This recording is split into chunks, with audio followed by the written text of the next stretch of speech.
society, so we want you to know them and embrace them and help them know what's going on in the community to help them on beyond here.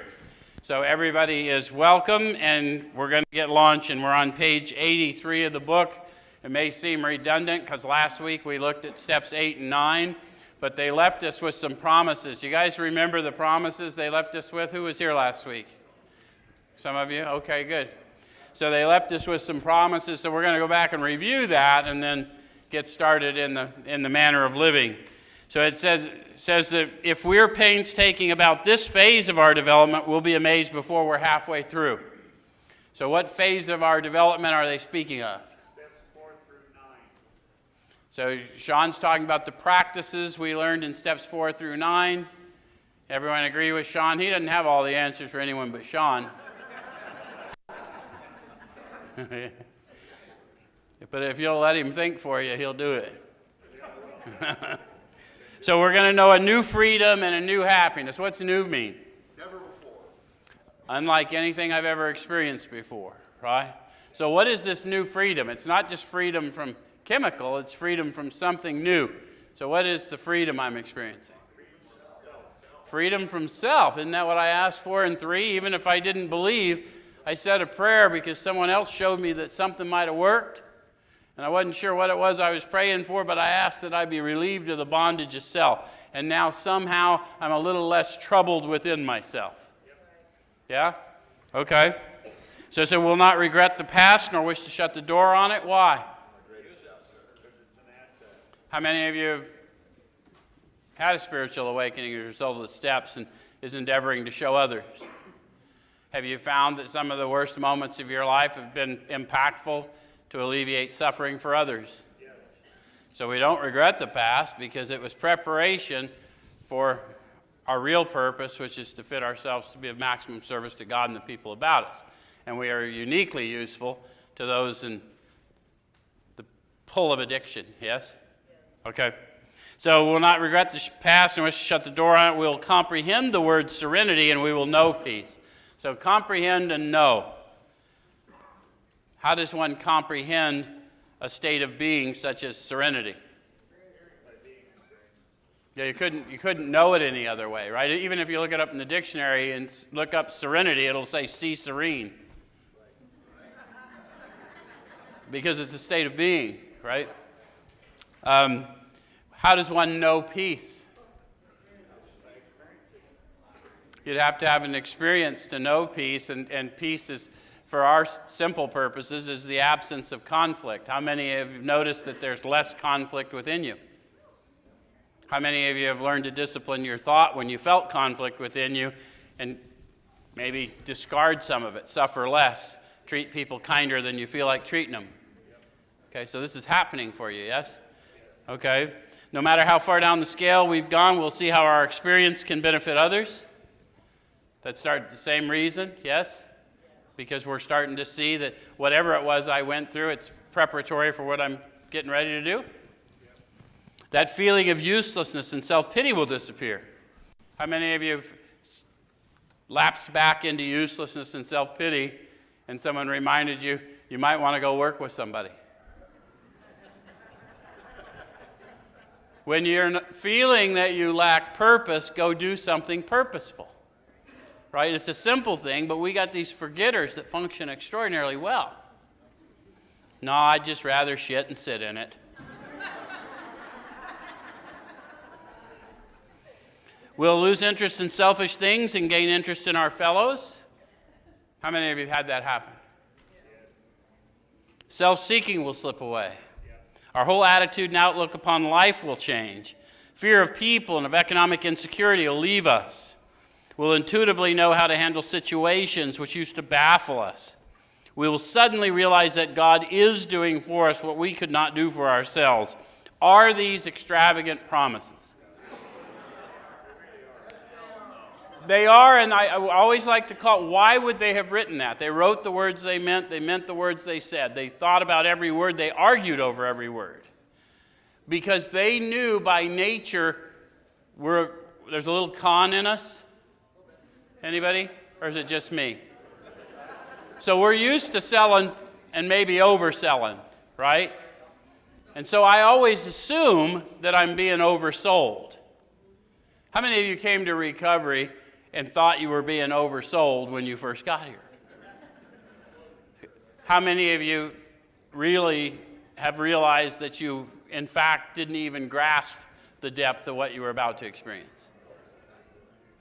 So that's why they're calling it to our attention. Hey, we get it. You're not believing it. But please just follow us for a minute and see, right? Okay. So it says they are being fulfilled among us, sometimes quickly, sometimes slowly. They will always materialize if they work for them. The other promise they did not share with you is they will always vaporize if we don't, because it's states of being they're describing. So all the freedom from self comes right back as soon as I have that new manifestation of self driven by fear. I'm not good enough. You're not good enough. What's the use? Any of you ever got there in recovery? Okay.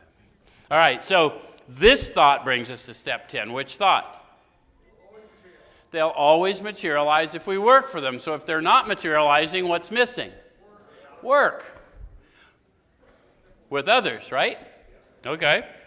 So, which suggests we continue to take personal inventory and continue to set right any new mistakes as we go along. So if I'm going to continue, I must have started. Where did I start? Back to Sean's point, right? In those two practices I learned in 4 through 9, I'm going to continue doing that as I go along. So that sort of ends the debate of whether we do one forever. Because I'm never supposed to stop. That's the problem. It's a manner of living, not a workbook exercise. Okay. So then it says, we vigorously commenced this way of living as we cleaned up the past.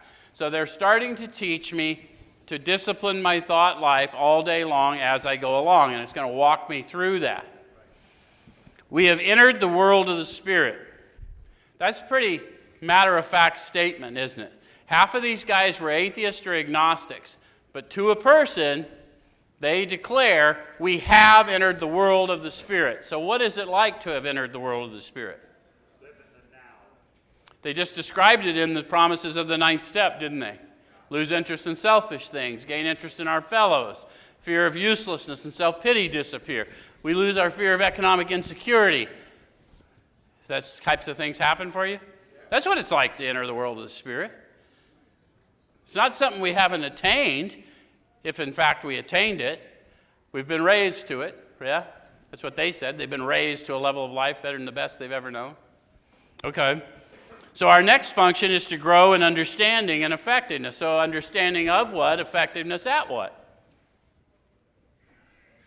Wow, you guys are sleepy. Did you hear that we weren't open tonight? Because we are open. So how many of you have grown in understanding of yourself as sick or ill as opposed to bad? Or how many of you have got a different impression of people in general when you found out people were really willing to help you without any expectation from you? So you've grown in understanding of yourself and others. How many of you grew in understanding of what other people were talking about when they spoke of God, when you got pointed to the experience of God through you? When we started talking about power and we felt the power flow in, now it's not a theology and it's not something I ditched as a kid. This is actually life source. Yes? Okay. So y'all growing in understanding and effectiveness. And next week we'll look at effectiveness at what? But, okay. So then it says, this is not an overnight matter. Why did they warn us about that? Because we all want it now. And we want it one and done, don't we? But we don't want life one and done. We just want all our effects one and done. Except, why did I keep nurturing my effects? Anyone else here never quite happy with the level of high you could experience? There has to be just a notch higher. Not in the world of the Spirit. There is not. You can just keep going as long as you can go. Okay? So this is not an overnight matter. It should continue for our lifetime. Continue to watch for selfishness, dishonesty, resentment, and fear. So think about what they're saying. If I'm going to continue, I must have started. What did they show me in step 4 was driving me? Fear. Selfishness. Driven by 100 forms of fear. So now I'm not just saying that because I'm quoting that. I've looked it up in my own experience. I've written it down. I saw how myself manifested when I experienced fear, and I saw how I ended up in selfish conditions. Right? So now where did I learn it all emanated from? So the main problem centers in the mind rather than in the body. Does it make sense? So what am I looking for when I say continue to watch? I'm watching my thoughts. They're teaching me to watch my thoughts as I go along. This isn't about learning a new meditative practice and going sitting in a room banging a gong. I know we hear that and there's nothing wrong with that, but that's not what AA meditation is. It's a conscious walk with God. Not God the concept, God the experience. Yes? Okay. So when these crop up, do you notice that? How many of you have had selfishness, dishonesty, resentment, and fear crop up?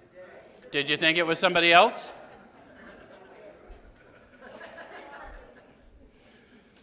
We asked God at once to remove them. I wanted to make sure you understood what I was watching because I don't want you to think we're asking God to strike our fellows.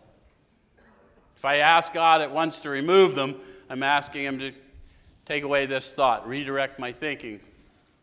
Yes? Okay? And then we discuss them with someone immediately and make amends quickly if we've harmed anyone.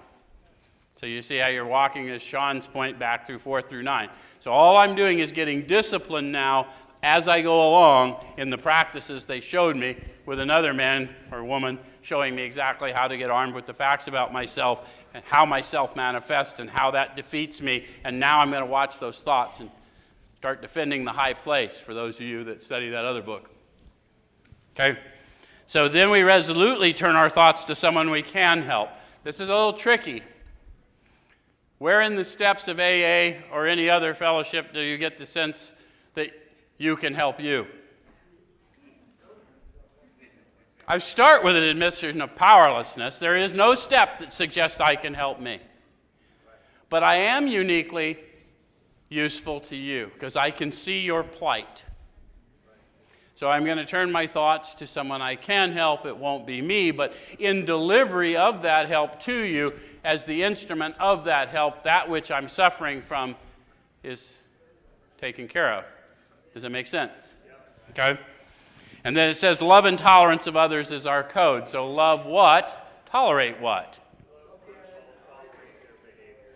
Love the people, tolerate the behaviors, the symptoms of their malady, which they talk to us about, right? And what are the symptoms of their malady?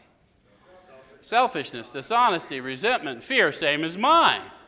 So to go to another source document, how can you see the speck in your brother's eye when you can't see the plank in your own eye? Better you should remove the plank from your eye so you can better see to help your brother. That's a constant walk disciplining my thinker. You're not causing my suffering. My thoughts are causing my suffering, and ultimately it's judgment because I think the way you're behaving has something to do with me. Because what the hell else could it be about, right? But enough of me talking about me. What do you think about me? Okay. All right, so here's some more promises. And we've ceased fighting anything or anyone, even alcohol. I don't know why that isn't the promise that's hung on every AA hall door. Because it's far more ceased fighting anything or anyone. Because if that's happening, I do know peace. Yes? And I'm not fighting because the battle's been won. Okay. For by this time sanity will have returned. What did they tell me insanity was?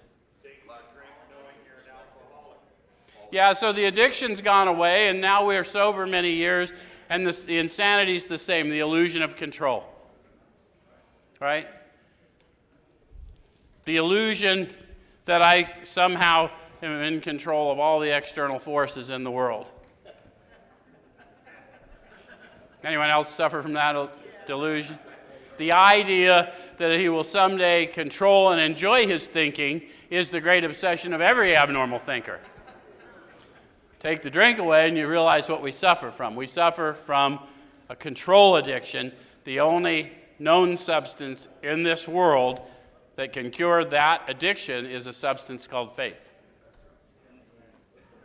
Everything is as it should be, even when evidence appears that it is not. Yeah? Okay. So we'll seldom be interested in liquor. If tempted, we'll recoil as from a hot flame. How many of you have not had that experience? Fought with your thoughts. I'm just not picking up no matter what. Any of you ever? How many of you discovered that that was a less than adequate plan? What happened to you guys who were not picking up no matter what?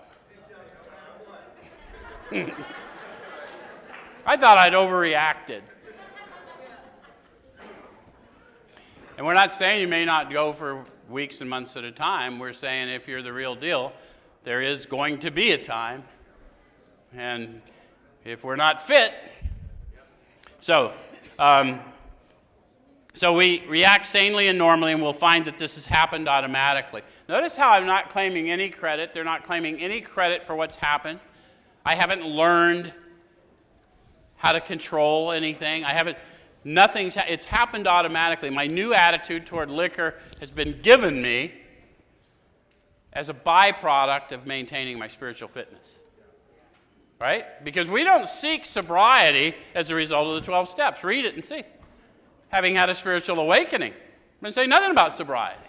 In fact, if you seek your spirituality deep enough, you'll be inebriated in the Spirit. So, because I'm dependent, I'm going to seek inebriation at some point, no matter where am I seeking. Am I going to seek within or out there in the illusion? Okay? All right, so we'll see that our new attitude toward liquor has been given us without any thought or effort on our part. It just comes. That is the miracle of it. We're not fighting it, neither are we avoiding temptation. We feel as though we've been placed in a position of neutrality, safe and protected. The name of this meeting, position of neutrality. I had a guy explain to me one time, right after I went through the step experience, he said, "How do you feel?" And quite frankly, I felt really bad. But he asked me, "Do you feel safe?" And I said, "No." And he said, "If you do not feel safe, you are not safe. There's more work to do." So that was impactful to me. So I would tell you, if you're sitting in here especially and you don't feel safe, you are not safe. Tell one of us. Let us help you. Okay? So we've not even sworn off. Instead, the problem has been removed. So what is the problem? It's not even my thinking, because they want me to think. They just want me to wake up first. But those manifested selves driven by fear have been removed because I'm now moving in purpose. Yes? Come on, I know a lot of guys in here that are moving in purpose. And we don't think the same way we used to think. Yes? Okay? So we've not even sworn off. Instead, the problem has been removed. It does not exist for us. We're neither cocky nor are we afraid. So now they're telling you clearly it was a fear problem. The fear problem has been removed. And as long as I'm guarding the high place, I can keep that self from manifesting simply by focusing on my constant thought of others and how to meet their needs. Okay? So that's our experience. Notice how they didn't say that's our opinion. That's what we heard at the meeting on Friday.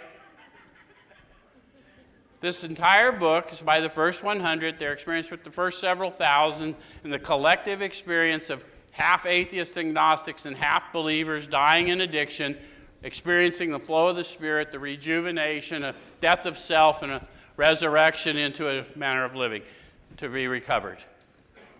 Okay, so then it says that's how we react so long as we keep in a fit spiritual condition. So there's a condition.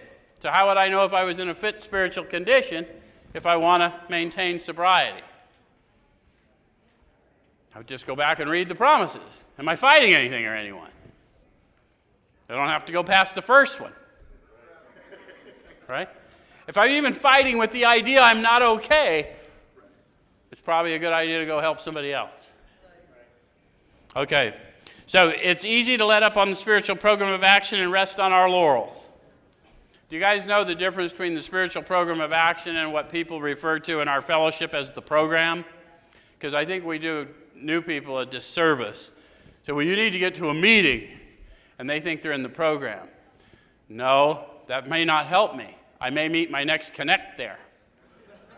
What I probably need to do is get busy in the spiritual program of action, my constant thought of others, how to meet their needs, discipline my thinker, yes? I'm not bashing on meetings, I'm bashing on the messaging we've done over the years that have caused people to think that sitting in that chair is working a program. Because they're dying under our eyes because we won't tell them the truth. We're headed for trouble if we do, for alcohol is a subtle foe. We're not cured of alcoholism. Why not? They never tried to cure it. The doctor's opinion for Bill is, it'd be better if you didn't drink. Yeah, no shit.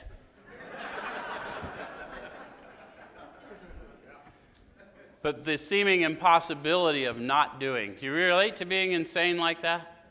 It takes no power to not do. So the idea that you can't not do and you still don't think you're crazy?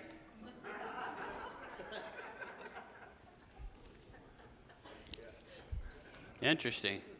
We are people who suffer from a mental illness, the fundamental characteristic of which is to believe we don't have it. We can see it clearly in that other sumbitch. We're sitting in a room full of us. Glad I'm not that bad yet.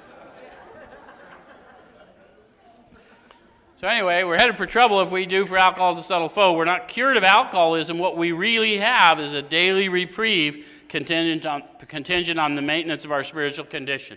What do they mean by that? How many of you, to your point, how many of you went through the steps, had a step experience, even had some people you were sponsoring?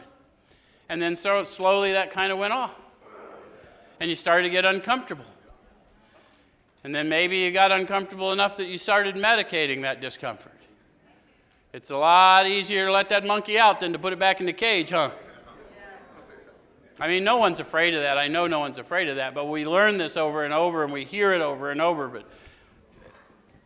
but they're trying to keep us an eye on my thinking, because when my thinking is caught in how you're behaving, I'm already in trouble. I need to question how I'm thinking, not how you're talking or acting. Okay, so we're not cured of alcoholism. What we really have is a daily reprieve contingent on the maintenance of our spiritual condition. Every day is a day when we must carry the vision of God's will into all our activities. Which day? Every day.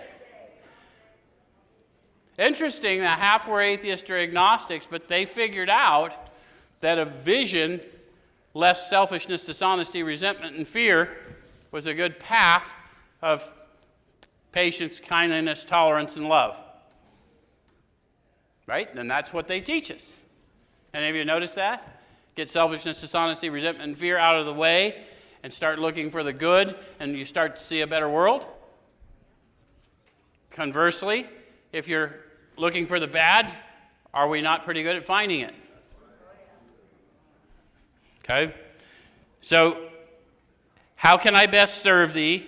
Thy will, not mine, be done. They put the not mine in parentheses to call our attention to the sheer delusion that there's a will opposite God's. God's will has no opposite. There's God's will and my opposition to it. I know some religious legalists would take issue with me, but I can show you scripturally that that's true.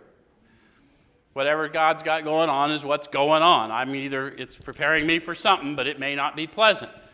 So the longer I hold to the idea I don't want to go, it's going to make it more unpleasant longer.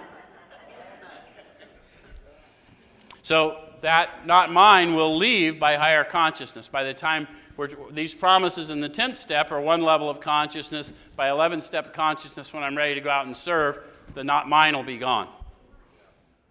Okay. So then it says that these are thoughts which must go with us constantly. Why? because I constantly find myself in situations that I think I need to adjust the lights, the scenery, and the ballet. Doesn't matter how long we've been clean. None of that. When I'm guided by these, it's going to be disturbing from time to time. Yes? Okay. So we can exercise our willpower along this line all we wish. It's the proper use of the will. So did you know there was a proper use of the will? To the point of whoever said that about thinking, right? I've heard that in the fellowship for years. Don't think. Yeah, think. Wake the fuck up first. Right? Otherwise, it's just obsession. Do you understand the difference? When you're awakened to who you are and whose you are, when you think, you're receiving guidance and you're moving in it. True? Some of you are feeling that. Okay?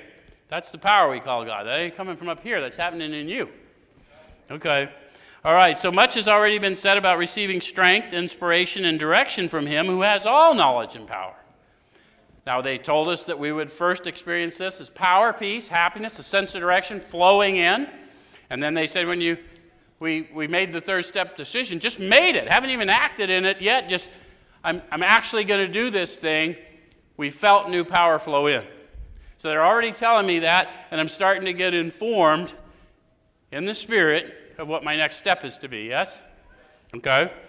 So if we have carefully followed directions, we've begun to sense the flow of His Spirit into us. They're not talking about doorknobs, light bulbs, groups of drunks, none of that silly shit we've heard over the years. They're talking about tangible power flowing into me that I lacked before.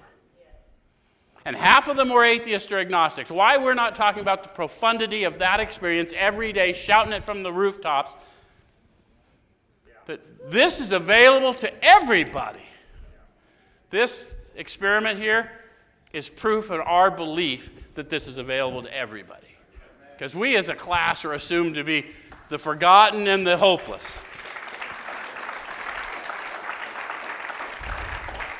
And it ain't true. We're not forgotten, and we are not hopeless. I see lots of green lanyards here. Hey, just a personal note, my son's here. He hasn't been able to go to one of these in about 9 years. He just came to us from, I'm going to rat you out, Joe. He just came to us from ADCRR too.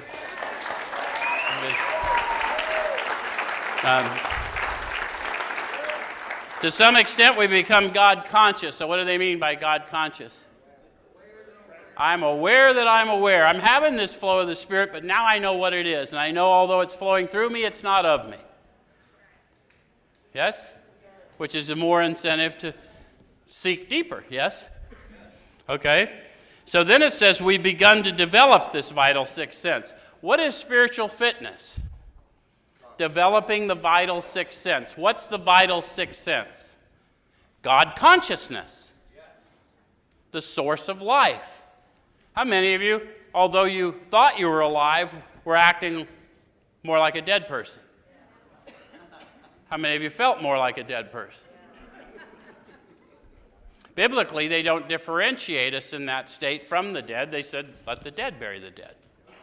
But when we awaken to the source, we have a new freedom.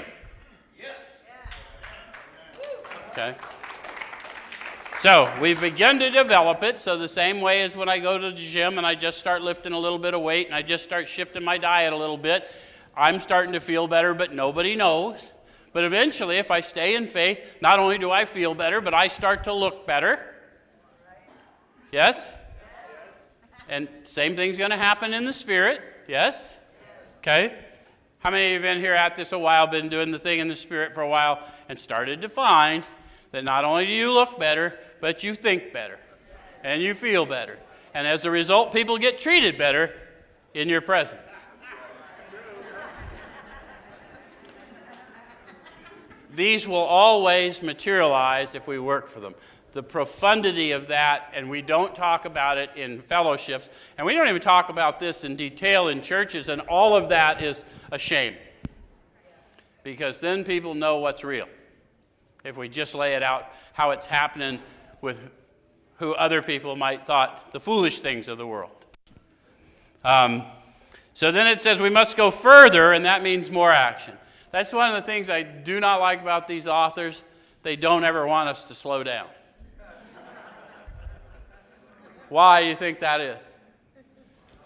How many of you found out you don't really have a slow down?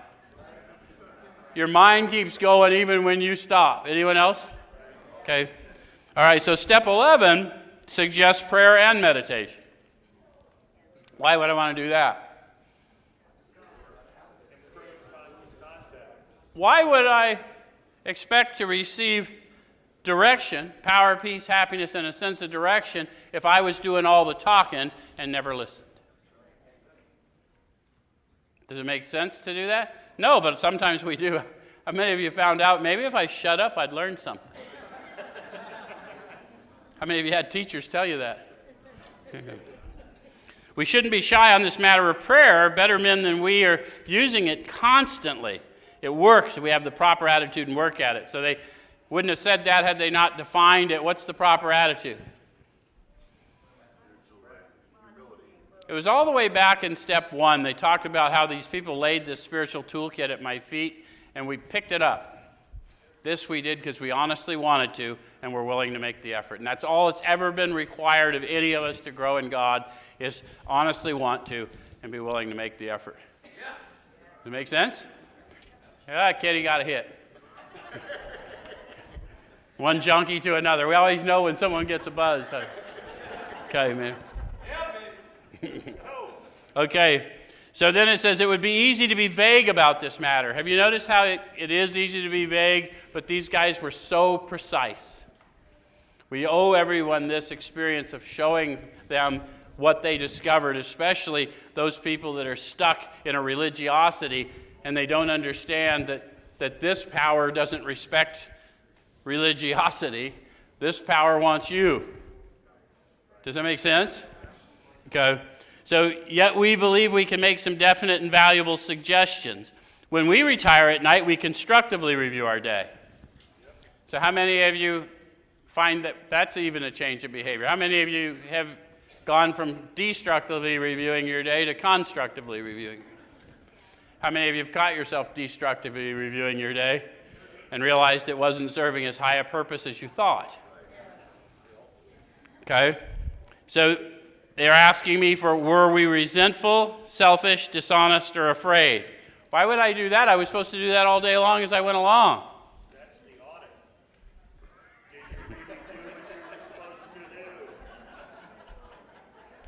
You get what he's telling us?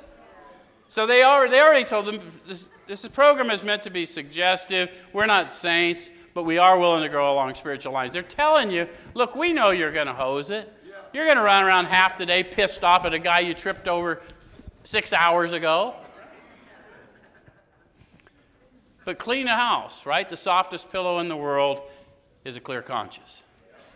So, were we resentful, selfish, dishonest, or afraid? Do we owe an apology?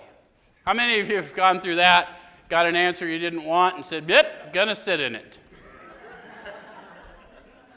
So if you're new to this and you're working with someone, they'll probably have you call and do this every night for a while. I always figure if you'll call me for 30 days, when you're here, call me for 30 days, tell me how you did. You'll either keep doing it or you'll never make 30 days. And at a minimum, if you call me 30 days and I got enough people doing that, I'll do mine. Because we drive each other through our disciplines. Okay? So do we owe an apology? Have we kept something to ourselves which should be discussed with another person at once?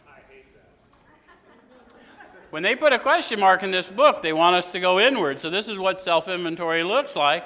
And they want to know from me, is there something that should be discussed with another person at once? I know that even if I'm unwilling to do that, correct? Okay? Were we kind and loving toward all?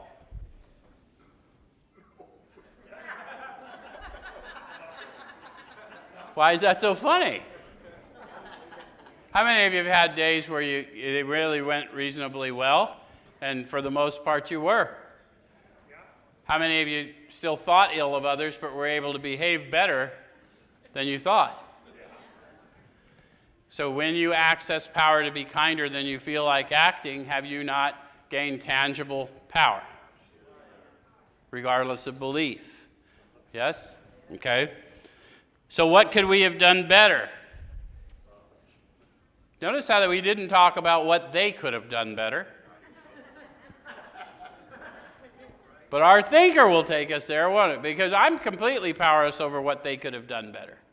I'm powerless over what I could have done better, but I can ask for power to behave better going forward. I can leave that dust, shake that dust of that town off my feet, can I? Okay, so were we thinking of ourselves most of the time?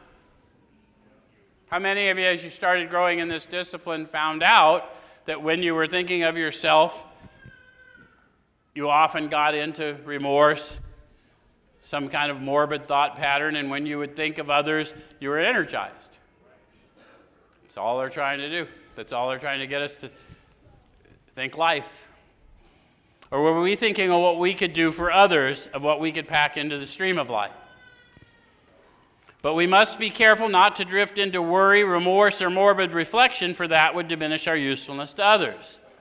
They told me last step that my real purpose was to fit myself to be of maximum usefulness, and when I focus on myself and my own self-condemnation, I'm still on that line of self. Whether I'm thinking you're less than or I'm less than, it's still a lie. Does it make sense? In community, there's no greater, there's no lesser. There's just us, the body. Yeah? Okay? So after making our review, we ask God's forgiveness and inquire what corrective measures should be taken. So for some people I meet that are haven't studied religious teaching, and they get into forgiveness of self, and they tell me about how they forgive themselves, I want to point out to you that humans are not very good at forgiving themselves, because forgiveness is a divine act. So my suggestion to you is, if you realize that everything you went through was preparing you for something you're going to, and it's all about somebody else, then there is no reason that you would have to forgive yourself. You just need to believe in the one he sent, because that way has been made. And so what we need to do is get forgiving of others, because we are the instruments of that forgiveness. And I need divine forgiveness in order to do that, because it changes the meaning in my mind of the experience I had. Okay, so then it says, inquire what corrective measures should be taken. So why don't I know what's best for corrective measures? For the same reason I need forgiveness. I'm going to need power to think kinder, to feel kinder, to act kinder than I feel. Yes? And the corrective measures, if I don't think I've done you any wrong, then I've corrected nothing. If I think you've wronged me, then there will be no corrective measures. But I'm still suffering in my thoughts, regardless of how you receive my condemnation. You ever been mad at somebody, and when you went to tell them how mad you were at them, they didn't even know you were mad? Doesn't that piss you off? Okay. So, on awakening, let us think about the 24 hours ahead. So what do you think about that? They had me ask what corrective measures should be taken, then they didn't say anything else. They seem to imply that something's going to happen between asking for forgiveness and awakening, don't they? How many of you have gone to sleep and received some kind of revelation in a dream state, and when you first woke up, you knew something about it, acted in it, and found that it was indeed revelation? Anyone know what I'm talking about? Have you had it happen? If you don't know, one time I send out Bible passages every day, have for lots and lots of years. And I used to, it used to be a lot more work than it is now. But anyway, I sent them out, and at that particular night, I woke up like at 2 in the morning, snapped awake, went right to the 23rd Psalm, and I sent it out. And my buddy called me in about a minute. And he says, wow, thanks for doing that. My dad just passed. I really needed that. So I can tell you some of you felt that. But it really does happen. Sometimes it's in our psyche, but we do get divine revelation, and we want to capture it when we can. Because the power in us does not sleep even when we do. Okay? So we consider our plans for today. Before we begin, we ask God to direct our thinking, especially asking that it be devoted self-pity, dishonest, or self-seeking motives. So what be divorced of self-pity, dishonest, or self-seeking motives? My thinking, not the world, not the people I work with. My thinking be divorced of self-pity, dishonest, or self-seeking motives. Yes? Under these conditions, we can employ our mental faculties with assurance. So now they've told me when to think. When my thoughts are divorced of self-pity, dishonest, or self-seeking motives, then I can employ my mental faculties. My mind works for me. I work for God. I can do that with assurance. Think. Starting to make sense now why they had those signs on all the AA halls? Because they had precise instructions in here about when to start that shit. If you're thinking before you're divorced of self-pity, dishonest, or self-seeking motives, guess what? You're working for your mind. Instead of your mind working for you, you're working for your mind. How many of you have had that happen? That's when I wake up and I, screw them. They suck. I'm just going to quit. Anybody ever had a? Okay. So, given that the alternative is either my mind's a tool or I'm a tool, what's your choice to be? Does that make sense? Okay. All right. So under these conditions, we can employ our mental faculties with assurance, for after all, God gave us brains to use. You really think the creator of the universe would have given you a mind and then told you not to use it? Does that make any sense? You have the exact brain you're supposed to use. Matter of fact, this is the part in this where we tell you there's nothing wrong with you. Regardless of what everyone's told you, what you've told yourself, there's nothing wrong with you. You've been given exactly the mind you're supposed to have for the purpose you've been assigned. Okay, so it says that our thought life will be placed on a much higher plane when our thinking is cleared of wrong motives. So my whole life is lived out in this plane called the thought life, which is why I can go in a place and love it, and I can go back in the same place on another day and hate it, and the only thing that changed is the way I was thinking that day. And so we've got to quit painting the world with all these bizarre, hateful things and start painting the world the way God told us it was. Right? Because we're just here to deliver that message. So in thinking about our day, we may face indecision. Did that ever happen to anybody? I like it because this is a human experience. This isn't an addict experience. It's not an alcoholic experience. In facing our day, no matter who you are, you may face indecision. Would it be nice to know what people who are growing in the Spirit do about that? All right, let's read the book. Or let's just make it up. Let's ask somebody at a hall somewhere. We may not be able to determine which course to take. That ever happen? What does that tell me? It tells me I'm lacking direction, doesn't it? What flows into me when I walk in the vital sixth sense? Power, peace, happiness, sense of direction, tangibly. So I'm just starting to slip off to sleep, and I'm realizing I'm lacking direction. Where do I go for my source? The answers for you are in you. Make sense? This is a manner of living, right? The people that do not recover are naturally incapable of grasping and developing a manner of living which demands rigorous honesty. This is it, precisely. So if you can comprehend it, you're capable of grasping and developing it. Okay? So it says, which we may not be able to determine which course to take. Here, we ask God for inspiration. How many of you have learned to ask God for inspiration? How many of you didn't believe in God and you didn't know what that meant, but you're like, inspire me. Because it's really that simple. Inspire me. And it'll come to me how? It says it came to them as an intuitive thought or decision. Guys, we're not out reading meditations on the back of the toilet. You want to read that stuff, fine. But this is about walking consciously with God. So when I lack inspiration, I will ask Source for inspiration, inspire me, and it will come to me as an intuitive thought or decision. And they're going to give me conditions why that won't happen, because there's always a naysayer that says, well, I asked today, and fucker didn't show.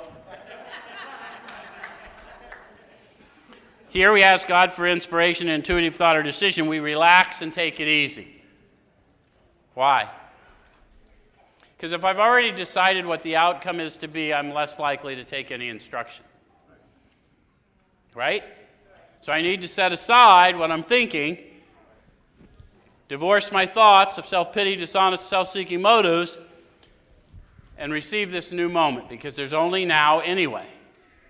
If I don't know that I'm in now and it's a brand new now that's never been, then I'm going to bring in yesterday, and I'm going to paint it entirely wrong. Yes? Okay, or I'll bring in tomorrow.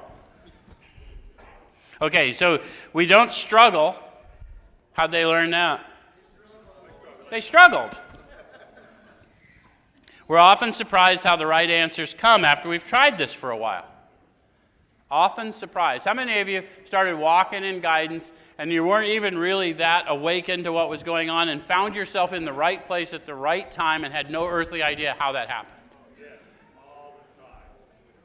That's what it's like to enter the world of the Spirit, folks. It's not as mystical as it sounds. It's all written down for us. What used to be the hunch or the occasional inspiration gradually becomes a working part of the mind. Why do they use the word gradually? Because we start recognizing it. You start seeing it before you actually discipline it. How many of you got disturbed by your behavior before you were able to catch it in the thought life and actually arrest it? Okay. Some of you get more radically changed, but then you still have other parts of our personality that come out, yeah? Yep. Sure. All right, so it says that being still inexperienced and having just made conscious contact with God, it's not probable that we're going to be inspired at all times. How'd they learn that? Well, we all want to be inspired at all times. And sometimes, because I was inspired yesterday, I want to show you how inspired I am today. None of you have ever done that? But if I'm not moving in the tangible spirit, then I'm probably just showing. Okay. All right, so it says we might pay for this presumption in all sorts of absurd actions and ideas.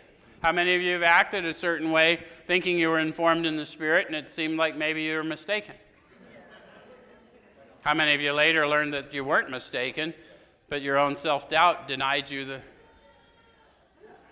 See, if you don't take the Spirit out for a walk, you're never going to know that power never leaves you. When you feel alone, you're not alone. Okay. So nevertheless, we find that our thinking will, as time passes, be more and more on the plane of inspiration. We come to rely upon it. So claim their promise. As you're growing in your discipline, yes, you'll be troubled. Yes, you'll go through stuff, but you'll do less of it. You'll sit in it less. And God will send you people to distract you. How many of you have had that happen? Just sitting there, life sucks, and then the phone rings. Oh, not them again. They're going to want me to help them. I'd rather be miserable. Ever go out and help them when you're in that mood? Did you forget what you were troubled by? Were you glad God called? Okay, so it says that we usually conclude the period of meditation with a prayer that we be shown all through the day what our next step is to be. So I need to keep staying informed in the Spirit, right? That we be given whatever we need to take care of such problems. We ask especially for freedom from self-will and are careful to make no requests for ourselves only. We may ask for ourselves, however, if others will be helped. Any of you ever get confused about that? As you go through the step process, you'll find that a lot of times we're asking for things to be removed that are meant to prepare us. Right? I would like for a lot of my restitution and my difficulties and things to go away, but the fact that I can get a shitty job and pay my fines and go show up in court and take what I got coming, and I was empowered to walk through that, it took away my self-pity, my dishonest, self-seeking motives, my guilt, shame, and remorse. I was empowered to walk out and hold my head high, even though I went through a difficult situation, because those situations were meant to perfect me, and I just wanted them moved. Makes sense? And you don't know that until you kind of grow in the Spirit and you realize that what really was taken from me was my hopelessness and my shame and my guilt, and I needed that experience. So we may ask for ourselves, however, if others will be helped. So others will inevitably be helped as long as I bear witness. And if I go through those difficulties without whining too much, people will see that, because bearing witness isn't talking, it's walking. Does that make sense? They're much more likely to want to hear about my God when they catch him working through me. Okay. All right, so we may ask for ourselves, however, when others will be helped. We're careful never to pray for our own selfish ends. Many of us have wasted a lot of time doing that, and it doesn't work. You can easily see why. How many of you have wasted a lot of time praying for your own selfish ends and didn't know that's what you were doing? And I don't know if you can easily see why, but you probably can. If you realize whatever you're going through is preparing you for where you're going, then it would be silly that you're praying it away would be. Does that make sense? So what I really need is just power to carry that out. Okay? So if circumstances warrant, we ask our wives or friends to join us in morning meditation. So how would I know if circumstances warrant? They'd probably ask, or I'd invite them. To Sean's point, I might get inclined in the Spirit to invite them. If we belong to a religious denomination which requires a definite morning devotion, we attend to that also. If not members of religious bodies, we sometimes select and memorize a few set prayers which emphasize the principles we've been discussing.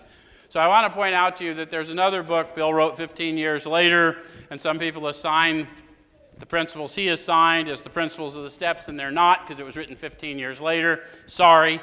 Great book, but it is not the principles assigned to the steps that he's talking about. Couldn't be, because it was written 15 years later. And he was a marketing guy. So he was trying to sell books, and he did. Okay, so the principles we've been discussing are pray, meditate, pray, pause when agitated or doubtful, pray, meditate, pray, pause when agitated or doubtful. Right? Okay. There are many helpful books also. Suggestions about these may be obtained from one's priest, minister, or rabbi. Be quick to see where religious people are right. Make use of what they offer. They did not say, be quick to see that religious people are right. They said, be quick to see where religious people are right, which means I'm going to have to inform myself about what they're talking about so that I can get the prejudice out of my mind so I can better see to help. Yes? Okay.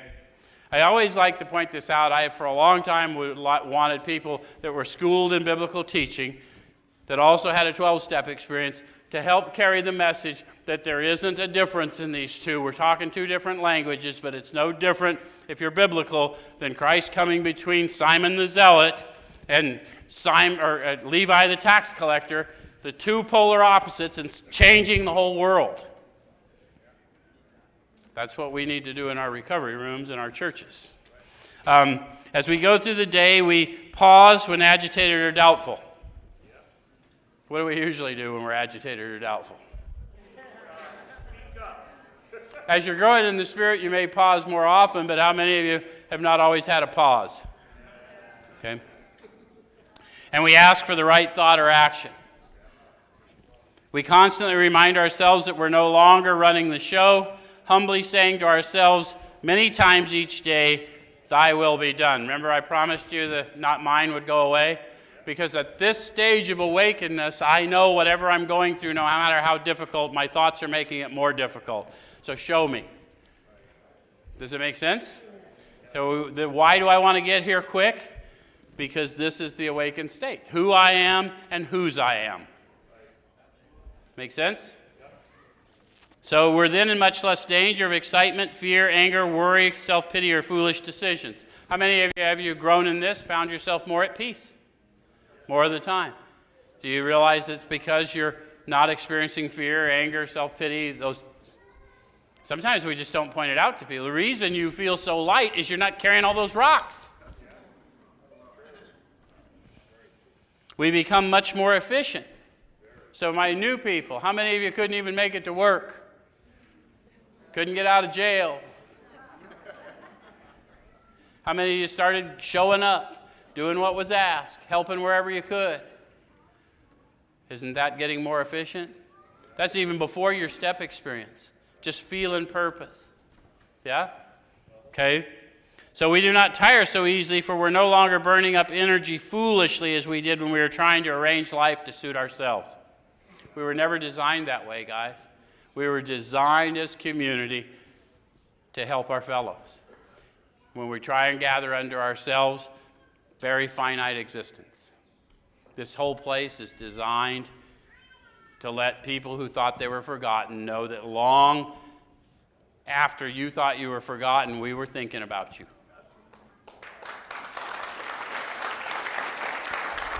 And continue to. And we want you, all you guys in green lanyards, you're back here because you put away your red lanyard. They're thinking about the next batch and the next batch. And you guys in blue and red, think about the ones you left behind. We're going to send them a newsletter on Monday. Come help us do it. Okay?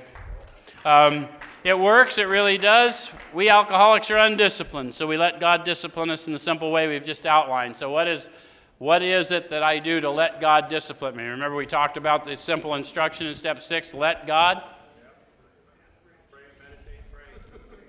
Watch for selfishness, dishonesty, resentment, and fear. When these crop up, we ask at once to have them removed, discuss them with someone immediately, turn my thoughts to someone I can, pray, meditate, pray. Pause when agitated or doubtful, pray, meditate, pray. Does that make sense? And that's not all. I told you some bitches weren't going to let up. There's action and more action. Faith without works is dead. They're reminding me again, because I got to prove the power to me, through me, and works are demonstrable. So when I am caught exercising God's power, someone will catch me, and then I can honor my third step. Right? Yep. All right? So the next chapter is entirely devoted to step 12. Thanks much.